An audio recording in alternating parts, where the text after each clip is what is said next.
Well, the US President Barack Obama has signed into law free trade pacts with South Korea, Panama, as well as Colombia. They were long delayed over implementation wrangles and political disputes in Washington. President's also signed an extension of trade adjustment assistance. This program helps US workers who lose their jobs to foreign competition. Well, the free trade pacts may signify a win for domestic policies and the US economy. Question being, is the president, in fact, hunting bigger game in the Asia-Pacific region? With his eye on all of that, Professor Geoffrey Garrett, Chief Executive of the US Studies Centre at the University of Sydney, in our Sydney CBD studio. A warm welcome to you, Professor Garrett. Really, the next month, you're saying, is key to all of this in terms of the architecture, finally, for an Asia-Pacific century. Just how important is this to the president? I think it's pretty important to Obama, Carson, and probably pretty important to Julia Gillard as well. You know, we've got a very intense month of international economic diplomacy coming up, beginning with the G20, then APEC, then the East Asia Summit. You know, Obama had to spend a lot of political capital to get those free trade deals through last week. And I think the reason is that his Asia-Pacific strategy is one really based more on economics than sort of containment of China. It's let's create a free, open trading system in the Asia-Pacific, a system that China eventually should have to join, basically on American rules. Now, at the end of all of this, we're talking about it for one clear reason, and that is because ultimately people think of that G2 of the US and China, and often in adversarial terms, but you're saying in this case, forget the idea of containment. It's about big tent thinking and hopefully a spur to bring China into that agreement. Yeah, I think that's right. So containment obviously is a sort of political military doctrine. You know, what we see in US-China is that the economic relationship is just so big that even though the sides have major disagreements, they can't afford to mess it up.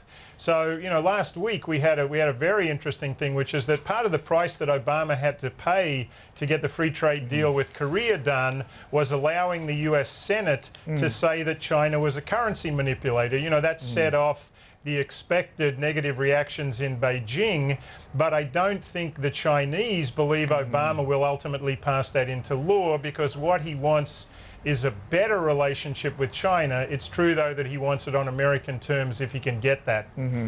Well, at the risk of sort of spewing out more acronyms, because, you know, all these summits and agreements tend to produce them like confetti, but tell me about the Trans-Pacific Partnership, because it would seem that if that gets off and Korea signs up to that, and it's going to be led by the US and Australia, that's potentially the trigger for China to look at it and say, we've got more to lose than win by not joining. Yeah, I think that's right. So it's true that we're in this world of arcane acronyms. You know, I would expect people who are watching the business pages to learn more about the Trans-Pacific Partnership, TPP, in the coming month. Obama has said he wants it signed at Honolulu, where the APEC summit is. He's hosting in one of his boyhood homes. I don't think that can happen, but you're exactly right that up until now, TPP has been the US, Australia, and basically a bunch of small unilateral free traders. If Korea joined, that's a very big deal. Then you'd only have the two largest Asian economies, Japan and China, on the outside. Japan would like to join. They know the problem is their agricultural protection. If you had Japan, Korea, Australia, US in the TPP, then it's a big deal, and China would obviously have to take it very seriously. And you flagged their APEC, but the problem being that, as you know, that's not a non-binding body or an institution, whereas this TPP would be big stick territory, and it's whether not just Japan, as you say, giving up their cherished rights, but also China would say, well, is it really in our interest to be flogged by the US and others publicly? Why would they see that as worth rolling over for? Well, up until now, obviously, China has done extraordinarily well without having free trade agreements with their big trading partners. You know, the US and Australia are two obvious examples. But, you know, if you were ticking off China's biggest trading partners, I think the top three are the US, Korea, and Japan. If they were all locked in essentially a sort of 21st century free trade agreement, I think the incentives for China to join would go up. I don't think that China would want to join on day one, but Obama's strategy here is really a sort of longer game where he's saying there's been a lot of institution building in Asia in the past decade. The US hasn't really been part of it. Now I want to take the lead. I want to do it on US terms, and I hope that I can create an environment in which China will want to join us, rather than something like the East Asia Summit, where the US is a very late entrant and really can't control the agenda. Obama will be the first US president to go to the East Asian Summit in an official capacity. Is he going to face, in what is now, Professor Garrett, very much position squaring for the presidential election itself, further criticism that here is a president that's, when the going gets tough, runs offshore to try and forge that, that reputation as the foreign statesman, and neglects matters at home, notwithstanding that sop to those who've been laid off in the form of, as you say, that government aid program? Yeah, it's interesting, isn't it, Carson? I mean, Obama did this last year after the midterm elections. He spent a couple of weeks in Asia.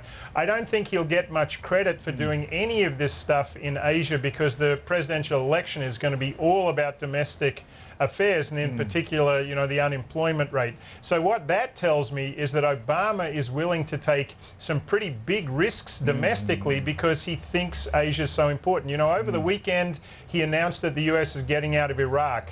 I think if we look at a sort of 4-year Obama foreign policy, it's going to be one of refocus. First of all, he got out of Iraq. Now he's getting out of Afghanistan. He wants to focus on the Asia Pacific, and I think his Asia Pacific focus is going to be more economic than military. Because that's the irony. No one would have argued that Iraq doesn't deliver up economic rewards. It's simply that they would have lost, and they did lose, did they not, their immunity from prosecution, which is the implicit price that any state will pay to allow the US on their soil. Yeah, absolutely. But of course, I think what Obama was looking at was all the bleeding red ink on the American budget. I think the estimates that I've seen recently are it costs about $1 million a year to have one soldier in either Afghanistan or Iraq. Obama has said, listen, these might have been important wars. We've just got to move on. And that moving on is both looking more to Asia and, I think, pivoting from sort of a war on terrorism to an economic focus. And how pivotal is Australia as part of that APAC economic building, the building blocks of it? If we are in with the US shoulder to shoulder, what does it amount to for us? I think it's very important for Australia. Certainly, in the G20, Australia and the US have been pretty tightly aligned, and I see Julia Gillard has come out and reinforced that this morning. Going to APEC, I'd expect the same to be true, and that Prime Minister Gillard will talk up the Trans-Pacific Partnership. I think the only potential worry for Australia is that if Obama is doing this as much because he wants to build bridges into Asia as for the pure economics, Australia, might worry that the TPP will end up being not a strong enough free trade agreement. The US-Australia free trade agreement is one of the highest quality ones in the world. Australia is arguing that TPP should be at least as good. The worry might be that Obama will make some concessions to Korea and potentially Japan that Australia, in a pure economic sense, might not be so happy with. All right, so yeah, in the push to actually bring about some détente with those outside, as you say, maybe you water it down so its effect is rendered less compelling than otherwise. Professor Garrett, we are out of time. Thank you as well, as always, for your insights. My pleasure, Carson. Appreciate it.